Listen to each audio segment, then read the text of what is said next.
டெல்லியில் தமிழ்நாட்டை அடகு வைத்தது யார் என ஸ்டாலினுக்கு அதிமுக பொதுச் செயலாளர் கேள்வி. கொள்ளைப்புறமாக PM ஸ்ரீ திட்டத்தை முதலில் வரவேற்றுவிட்டு தற்போது எதிர்ப்பு நாடகம் ஆடும் அறிவாலயத்திற்கு அதிமுகவை பற்றி பேச எள்ளளவாவது அருகதை இருக்கிறதா எனவும் அதிமுக பொதுச் செயலாளர் சரமாரி கேள்வி. மீத்தேன் ஹைட்ரோ கார்பன் திட்டத்திற்கு கையெழுத்து போட்டு டெல்டா விவசாயிகளின் உரிமையை அடகு வைத்தவர்தானே நீங்கள்? நீட் என்ற சொல்லையே நாட்டிற்கு அறிமுகப்படுத்தியதே திமுக காங்கிரஸ் கூட்டணி தானே என அதிமுக பொதுச் செயலாளர் ஆவேசம். அரிட்டாபட்டி டங்ஸ்டன் சுரங்கம் ஏல முடிவுகள் வரும் வரை கள்ள மௌனம் சாதித்து பல்வேறு சதி செயல்களால் மதுரை மாவட்ட மக்களின் வாழ்வியலையே அடகு வைக்க முயற்சித்தவர்கள் தானே நீங்கள் எனவும் ஸ்டாலினுக்கு அதிமுக பொதுச் செயலாளர் கேள்வி. மூன்றாவது மாடியில் CBI ரெய்டு நடக்க முதல் மாடியில் 3 மடங்கு சீட்டுகளை கொடுத்து காலில் விழுந்த கொத்தடிமைகள் தானே நீங்கள்? உங்களால் என்னுடன் நேருக்கு நேர் நின்று தனியாக விவாதிக்க முடியுமா? அந்த தெம்பு திராணி உங்களுக்கு இருக்கிறதா என ஸ்டாலினுக்கு அதிமுக பொதுச் செயலாளர் எடப்பாடி கே பழனிசாமி சவால்.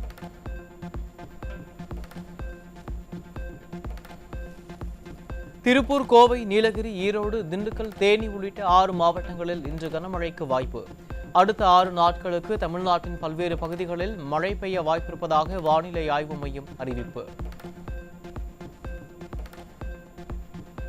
திருவண்ணாமலை மாவட்டம் வந்தவாசி அருகே நர்சிங் மாணவியை கர்ப்பமாக்கிய 19 வயது இளைஞர் போக்சோ சட்டத்தில் சிக்கினார். தனக்குத்தானே கையை தட்டிக்கொண்டு விளம்பரம் செய்து வரும் டாடி சன் ஆட்சியில் நாளுக்கு நாள் பாலியல் குற்றங்கள் அதிகரித்து வருவதாக மக்கள் குற்றச்சாட்டு.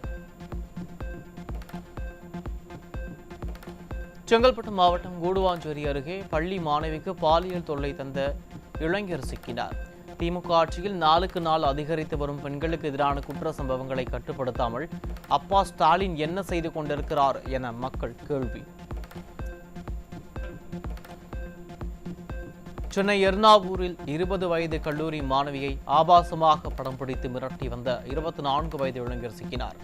தமிழகத்தில் அதிகரித்து வரும் பாலியல் குற்றங்களை அப்பா ஸ்டாலின் கண்டுகொள்ளாததால் பெண்கள் நாள்தோறும் பல்வேறு இன்னல்களுக்கு ஆளாவதாக வேதனை. கிருஷ்ணகிரி மாவட்டம் ஓசூர் அருகே வீட்டில் புகுந்த மர்ம நபர்கள் 2 முதியவர்களை கழுத்தை அறுத்து கொலை செய்துவிட்டு வீட்டுக்கு தீ வைத்து சென்ற கொடூரம். ஸ்டாலின் அரசு வெற்று விளம்பர மாடல் அரசாக மட்டுமே இருப்பதால் குற்ற சம்பவங்கள் அதிகரித்து தமிழ்நாட்டின் சட்டம் ஒழுங்கு சந்தி சிரிப்பதாக மக்கள் குற்றச்சாட்டு.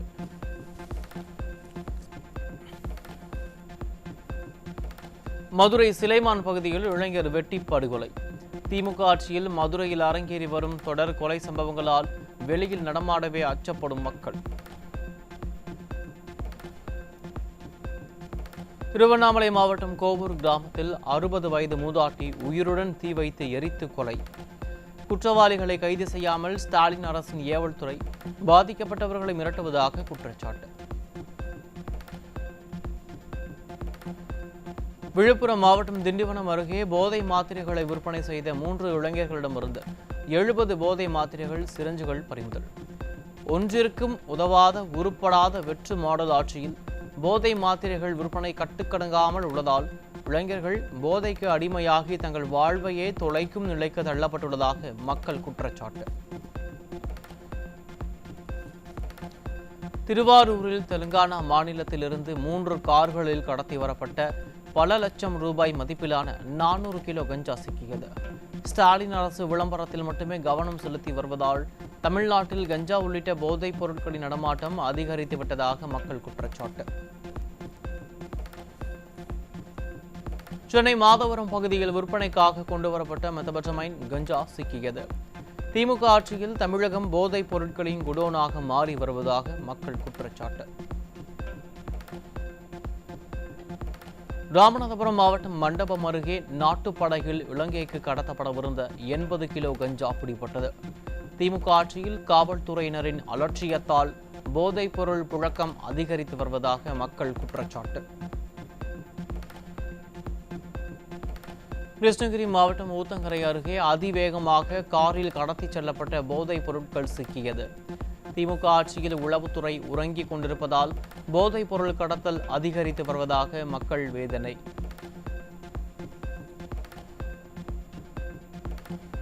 திருவண்ணாமலை மாவட்டம் நாற்றம்பள்ளி பகுதியில் புதுச்சேரியிலிருந்து மது பாட்டில்களை கடத்தி வந்த அரசு பேருந்து ஓட்டுநர் மற்றும் நடத்துனர் ஆகிய இருவர் பிடிபட்டனர்.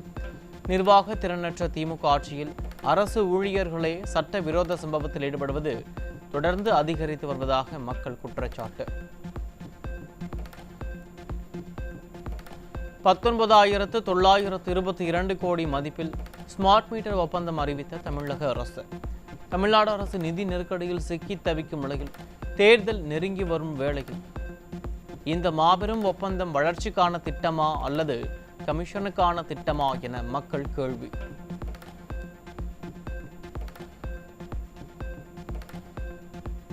கோவை வஉசி மைதானத்தில் ரோந்து பணியின் போது பயங்கரவாத தடுப்பு பிரிவு சிறப்பு உதவி ஆய்வாளர் சொக்கலிங்கம் தூக்கிட்டு தற்கொலை. திராவிட மாடல் அரசின் பணிச்சுமையால் ஏற்பட்ட மன அழுத்தத்தால் உதவி ஆய்வாளர் தற்கொலை செய்து கொண்டாரா என மக்கள் கேள்வி. சென்னை அண்ணா நகர் அருகே திருமங்கலத்தில் ஒரே குடும்பத்தைச் சேர்ந்த 4 பேர் தூக்கிட்டு தற்கொலை. 5 கோடி ரூபாய் கடன் தொல்லையால் மருத்துவர் குடும்பத்துடன் தற்கொலை செய்து கொண்டதாக காவல்துறை தகவல்.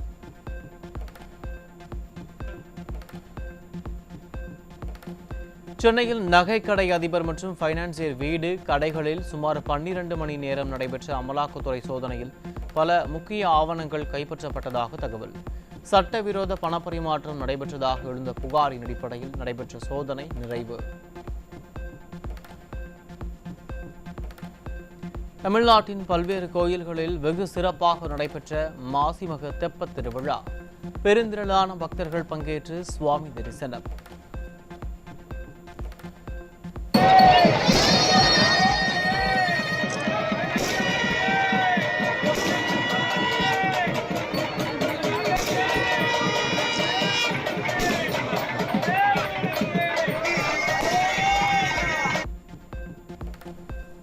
செங்கல்பட்டு மாவட்டம் மாமல்லபுரம் கடற்கரையில் மாசிமக திருவிழாவை வெகு விமரிசையாக கொண்டாடிய இருளர் பழங்குடியின மக்கள். ஆயிரக்கணக்கானோர் பங்கேற்று சிறப்பு பூஜைகள் செய்து வழிபாடு.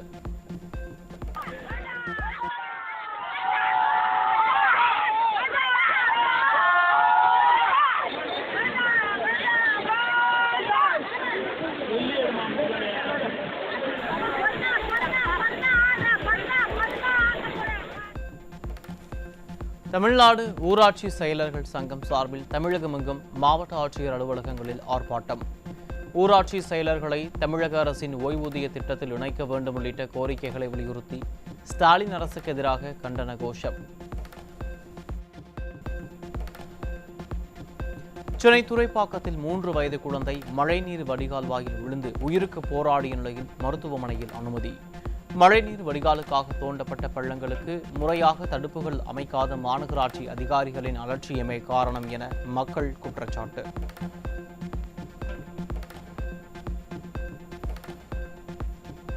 விழுப்புரம் மாவட்டம் செஞ்சி அரசு ஒழுங்குமுறை விற்பனை கூடத்தில் பழுதடைந்த கிணற்றுக்குள் லாரி விழுந்ததால் தமிழ்நாடு நுகர்பொருள் வாணிப கழகத்திற்கு சொந்தமான 600 நெல் மூட்டைகள் நீரில் மூழ்கி சேதம். அதிகாரிகளின் அலட்சியத்தால் தான் நெல் மூட்டைகள் சேதமடைந்துள்ளதாக விவசாயிகள் வேதனை. கோவை மாவட்டம் கருமத்தம்பட்டியில் திமுக பொதுக்கூட்டத்தில் வைக்கப்பட்ட பேனரில் தமிழ்நாடு என்ற வார்த்தையை தவிர மற்ற வார்த்தைகள் அனைத்தும் பிழையாக இருந்ததால் மக்கள் அதிர்ச்சி. தமிழ் மொழிதான் எங்கள் உயிர், தமிழுக்காக உயிரையும் கொடுப்போம் என மேடைக்கு மேடை மார்த்தட்டிக் கொள்ளும் விளம்பர திமுகவினரின் தமிழ் பற்று இதுதானா என மக்கள் விமர்சனம். படிங்க, திரும்ப திரும்ப படிங்க. படிக்க படிக்கத்தான் சிந்திக்கக்கூடிய திறன் அதிகரிக்கும். படிங்க, திரும்ப திரும்ப படிங்க. படிக்க படிக்கத்தான் சிந்திக்கக்கூடிய திறன் அதிகரிக்கும். மணல், ப்ளூ மெட்டல், பிசாண்ட் விலை இரட்டிப்பு, கட்டுமான செலவுகள் சுரண்டல் போன்றவற்றால் பாமர மக்களின் வீடு கட்டும் கனவுகள் சிதறல். 90% டிப்பர் லாரிகள் நிறுத்தம், திட்டங்கள் முடக்கம் என தொழிலாளர்கள் பாதிக்கப்பட்டுள்ள நிலையில் விடியா திமுக அரசும் மைனாரிட்டி பாஜக அரசும் துரித நடவடிக்கை எடுப்பது எப்போது என தொழிலாளர்கள் கேள்வி. திராவிட மாடல் ஆட்சியில் ரேஷன் கடைகளில் பாமாயில் விநியோகம் தட்டுப்பாடு ஏற்படும் அபாயம். பாமாயிலுக்கான டெண்டர் இன்னும் இறுதி செய்யாமல் ஸ்டாலினின் திமுக அரசு கும்பகர்ண தூக்கத்தில் இருப்பதாக மக்கள் குற்றச்சாட்டு. தமிழகத்தில் அரசு பள்ளிகளுக்கு தேவையான இணைய சேவை கட்டணத்தை உள்ளாட்சி அமைப்புகள் செலுத்த வேண்டுமென பள்ளிக்கல்வித்துறை உத்தரவு. உள்ளாட்சி அமைப்புகள் சாலை போன்ற அடிப்படை வசதிகளை செய்து கொடுக்கவே நிதி இல்லை என்று கூறி வரும் நிலையில் எப்படி இணைய சேவை கட்டணத்தை கட்டும் என மக்கள் கேள்வி.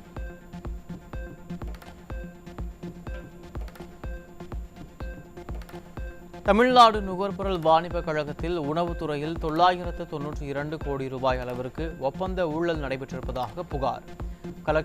கரப்ஷன் கமிஷனில் மட்டுமே குறிக்கோளாக இருக்கும் திராவிட மாடல் அரசுக்கு கடும் கண்டனம்.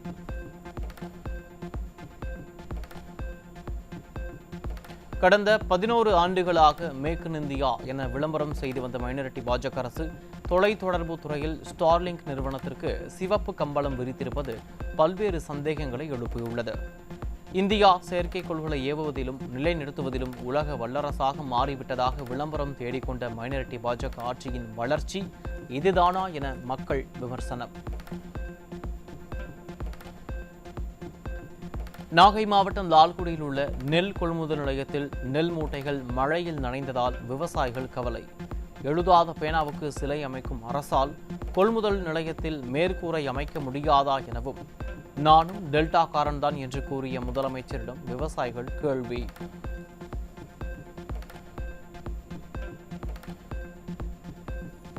தூத்துக்குடி மாவட்டத்தில் அமைக்கப்படவுள்ள விண்வெளி தொழில்நுட்ப பூங்கா திட்டம் அறிவிக்கப்பட்டு நீண்ட காலமாகியும் தாமதம் காட்டும் தமிழக அரசு.